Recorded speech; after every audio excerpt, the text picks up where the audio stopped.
There's so much drama going on right now. Hey, what is up all my social climate friends? It's Dustin and I'm back with another video. In this video, we're going to be discussing Tana Mongeau. Now, you guys know that Tana is no stranger to any kind of controversy. Tana Mongeau. And in the past, Tana has made plans with many people and stood them up. Jeffree Star. Good morning, everybody. So yesterday, Tana never showed up. Was 4 hours late. I sent her a voice text and I'm like, hey girl, if you're late, no worries. Didn't get a response until midnight. We were gonna film at 4 p.m. Tana, if you're watching this, I'm gonna hurt you. Luckily, Nate took me on a date to the beach. We had an amazing dinner and just relaxed. So, no tea, no shade, or is it all tea, all shade, Tana? If she ever wants to come over, I'll be here. Maybe today, maybe tomorrow, maybe never. But baby, don't play with my time. And now Tana has a whole new host of problems because Tana was supposed to be on BFFs pod yesterday and she stood all of these people up and they just were not having it, especially this guy Dave Portnoy. Now, I don't really know who this guy is. I believe that he used to write for Barstool, if you guys know what Barstool is. But let me tell you, he gave Tana Mongeau the mother in business, bitch. So let me put that in here for you guys to see and then I'll be back with more commentary and receipts. All right, just set the stage. I sat down, I'm looking at the sheet, says Tana Mongeau, and then I guess she bailed. Like, I literally, the sheet had her on it, so I guess she bailed 10 minutes before? Yeah, she texted us like 30 minutes ago and was like, I'm puking everywhere. I can't come. Classic. Saw that one coming. I think that's the second time she's used that exact same excuse, right? Yeah, that's what I was thinking. That's what I texted Brianna. I was like, hey, this ain't slick. This ain't slick whatsoever. What a piece of shit. So...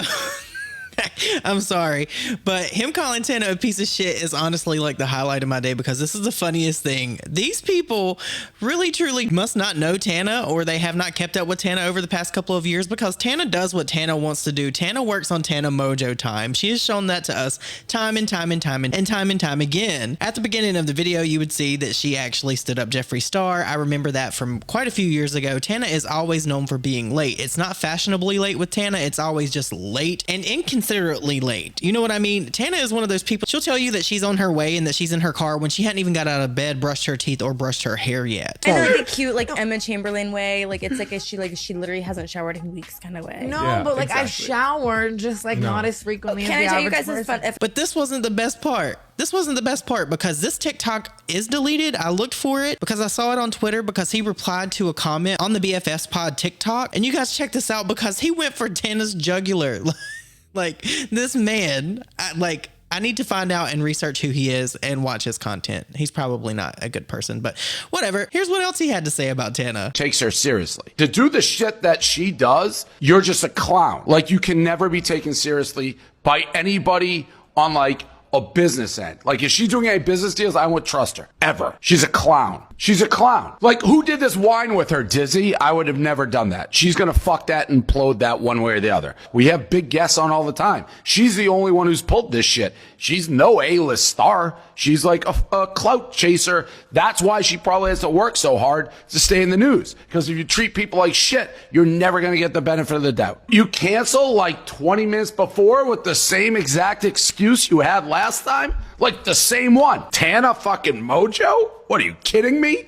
Are you fucking kidding me? So like I was saying before, these people probably didn't know that Tana was late all the time for everything. But if memory serves me correctly, I believe that Tana was supposed to hang out with James Charles back when they did a collaboration. She also stood him up as well because I believe this tweet that James Charles put out on June 11th of 2018 was about Tana Mongeau and it said, I fucking hate people who are uncommunicative and then bail on things and ruin plans. And aside from this, I also think that Tana was late when she was supposed to collab with Trisha Paytas. But now that I have your attention and you've clicked on this video and you want to know more about Tana, or you want to know the tea about Tana rather, I've had this itching question in the back of my mind for the past 2 years now almost. I remember back when COVID popped off, Tana came up with this 1111 project, or she allegedly like partnered up with them, and I posted a video back in May of 2020 about this because it was very sketchy and I need answers. So what I'm gonna do is I'm gonna put in this clip from May of 2020, then I'm gonna come back and give my thoughts on it because this needs to be addressed. Now, the first that I heard of Tana and the 1111 Project was when she uploaded her video on April 18th, 2020, surprising my best friend with her dream car. I'm David Dobrik now, and in this video she's pretty much buying her friend a dream car. She bought her a Mercedes, but at the beginning Tana did take a moment to shout out the 1111 Project, and of course, me being the person that I am, I was skeptical about it. Not because I don't trust Tana, I'm pretty much skeptical of any kind of charitable thing that people give money to. I want to know where their money's going. Tana says this is to help people that need food and things like that. I think that's an amazing cause. However, the more I researched, the more questions that I had. Now, if you go over to Tana Mongeau's Instagram, you will see that she has the 1111 Project Instagram linked in her bio. And if you click on that and go over to the first post, it was posted on April 2nd with the description that says, "We're in this together. All proceeds of the hoodies are going to COVID-19 relief. Collectively, we've raised over $100,000. And I was like, okay, Tana, good for you. Good job. So I strolled right on over to the 1111 Project website, and to my surprise, it says total raised $9,226. And in my opinion, that is quite a big discrepancy. Also, there is another post from April the 2nd that says 1111. 1111 is a movement started to make an immediate impact against the coronavirus amongst its victims. There will be millions of people who never actually contract the virus itself, but instead will be forced to face terrible rippling effects of this disease. Link in bio." So me being the person that I am, since the first post on this Instagram was posted on April 2nd, and Tana said that $100,000 collectively had been raised, I wanted to see when this website was made. So I went over to the website Whois, and for those of you that do not know what Whois is, what is that? It's a website that basically tells you the information of a website and when it was created.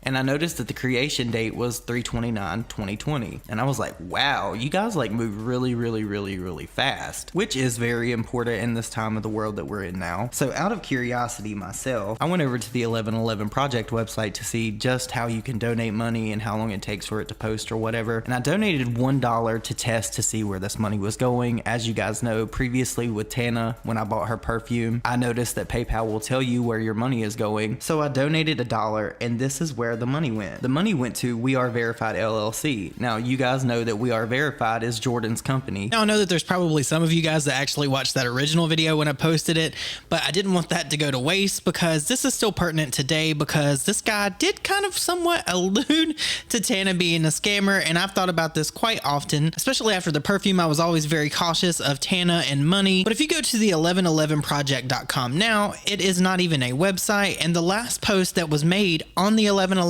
Project Instagram page was in November of 2020 for something that was started in April of 2020. So can someone please make that make sense for me? So it's a lot worse than Tana just being late to everything and telling people she's going to do things that she's not. It's also very scandalous that when these donations were made that they went to Jordan's company. I would really like to know the answer to that, why that happened, because now I know that Tana isn't affiliated with Jordan anymore. Apparently, like, he allegedly owed her money or something. And every time Tana gets in drama, I always wonder about this. So this is my chance to put this back out into the universe to possibly get some answers because I'm nosy. But you guys, let me know what you think down below about Tana not showing up to this podcast, and let me know what you think about 1111, because I'm sure for some of you this unlocked a memory. But I hope you all have an amazing day, and I will see you all in my next video. Bye, guys.